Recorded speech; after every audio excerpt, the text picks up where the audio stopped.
இப்போ வந்துட்டு எல்லாருமே வந்துட்டு இப்ப கட்சி ஆரம்பிச்சிடுறாங்க. கட்சி ஆரம்பிச்சுட்டா அவங்களால வந்துட்டு அந்த கட்சியை வந்துட்டு பொறுப்பெடுத்து பாத்துக்க முடியுமா அப்படின்றது கேள்விதான்.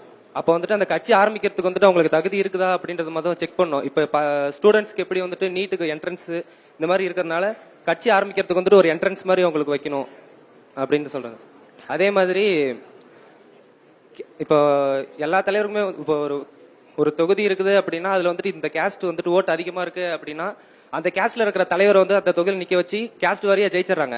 அப்ப அந்த இடத்துல வந்துட்டு அந்த கேஸ்டுக்காரங்களுக்கு மட்டும்தான் எல்லா சலுகைகளும் போகுது. அவங்களுக்கு முன்னுரிமை கொடுத்து அவங்களுக்கு மட்டும் தான் கொடுக்குறாங்க, மற்றவங்களுக்கு எதுவும் போகிறது இல்லை. அதே மாதிரி ஸ்டூடெண்ட்ஸ்க்குமே வந்துட்டு இப்போ நீட்டு இந்த மாதிரி சென்ட்ரல் எக்ஸாமுக்கு இவங்களுக்கு எல்லாமே வந்துட்டு கேஸ்ட் வைஸ் கட் ஆஃப் இது பண்ணி வந்துட்டு மார்க் கொடுத்துறாங்க. லோவர் கேஸ்டா இருக்கிறவங்களுக்கு வந்துட்டு கம்மி கட் ஆஃப் எடுத்தாலே வந்துட்டு ஈஸியா அவங்க வந்து ஜாபுக்கு போயிடுறாங்க. அவங்க ஜாபுக்கு ஈஸியா போறதுனால எல்லா இடத்துலயுமே அவங்க ஆட்கள் தான் இருக்கிறாங்க. அதனால கவர்மெண்ட்ல இருந்து வர எல்லா சலுகைகளுமே அவங்க ஆட்களுக்கு தான் கொடுக்குறாங்க, மத்தவங்க யாருக்குமே போறதில்லை. இதை வந்துட்டு மாத்தணும் அப்படின்னு. ஓகே, தம்பி சொன்னதுல இருந்து சுருக்கமா நான் என்ன சொல்ல விரும்புறேன் அப்படின்னா, ஒரு தொகுதி இருக்கு, அந்த தொகுதியில ஒரு பெரும்பான்மை சாதி இருக்கு அப்படின்னா அந்த சாதியில இருந்தே நிறைய கட்சிகள் வேட்பாளர்களை நிறுத்துறாங்க.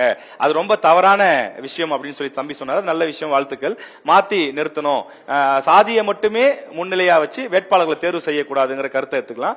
ஆனா வந்து இடஒதுக்கீடு பத்தி தம்பிக்கு ஒரு தவறான புரிதல் இருக்கு. குறிப்பிட்ட கம்யூனிட்டியை சார்ந்தவர்கள் அவங்க குறைவான மதிப்பெண் எடுத்தாலே அவங்களுக்கு வந்து ஈஸியா சீட்டு கிடைச்சிருது, நாங்க கஷ்டப்பட்டு நிறைய மதிப்பெண் எடுத்தாலும் கூட அப்படின்னு தானே சொன்னீங்க. குறைவா இருக்கிறதுனால வந்துட்டு அவங்க ஈஸியா எல்லா இடத்துக்குமே வந்துட்டு எல்லா ஆட்கள் வந்துட்டு ஒரு இடத்துல அதிகமா அவங்க தான் இருக்கிறாங்க.